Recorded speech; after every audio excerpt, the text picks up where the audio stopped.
I'm going to look at certain issues that have been raised by clients as we were doing their GDPR projects for them.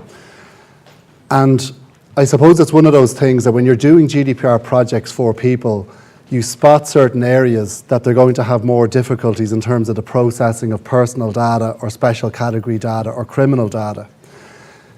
And you raise these issues with the client. And the client's first reaction is shock. Are you absolutely sure that that's the case? Then it's anger. That couldn't possibly be right. You are clearly wrong. Then there's depression. Oh no, we're absolutely screwed. And then there's resignation. Okay, but what do we do to resolve this? And sometimes the clients will say to you, that must be an unintended consequence. It wasn't actually intended by the legislator or the drafters. But anyway, spoiler alert in advance. The thesis that I'm going to have in relation to a number of these areas is not actually that it's an unintended consequence by policymakers.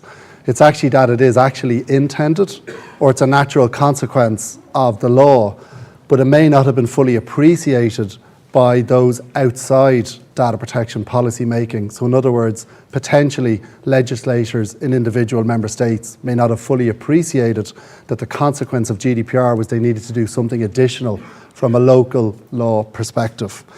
And going back to the idea that I must be a stupid person to raise the spectre of unintended consequences, and you know, as Richard mentioned, I have been known to inhabit the bar in Cambridge the odd time at these conferences. And yesterday I mentioned to Georgina from Linklaters that I was giving a talk, and I mentioned to her the topic, and I quote, she said, "You are screwed." So anyway, I'm looking forward to the rebuttal from the Commission. So there we go.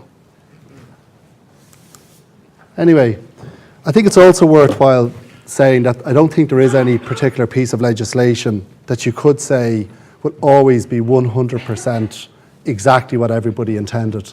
There's a certain law of unintended consequences that would suggest that there will always be something that somebody will come up with and say, oh, I can't believe that's the implication.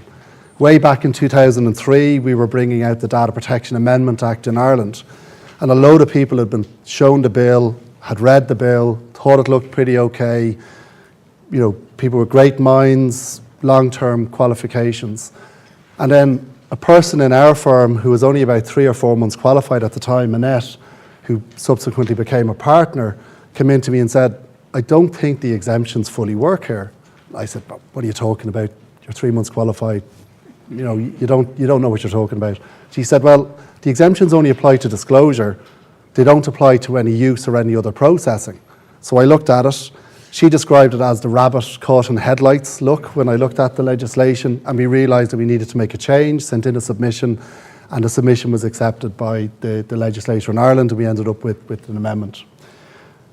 So the question is, are there any potential consequences which member states did not fully appreciate? And if they didn't, well, what are the potential solutions? Because we all need to be solution focused here. Either there was an absolute intention to make something prohibited, or if it wasn't intended, what do we do about it to ensure that it can still happen? That is not the intended consequence of GDPR. It might have felt like it on the 23rd of May, 2 days before GDPR. For those of you in the UK, you can probably replace GDPR with Brexit, because you're probably sick and tired of hearing that. So there are the topics I'm going to go through, but I'm very conscious of time, and I don't want to eat into anybody else's time. So to the extent that I don't get through all of the topics, I'm more than happy to pontificate about them in the bar later on this evening.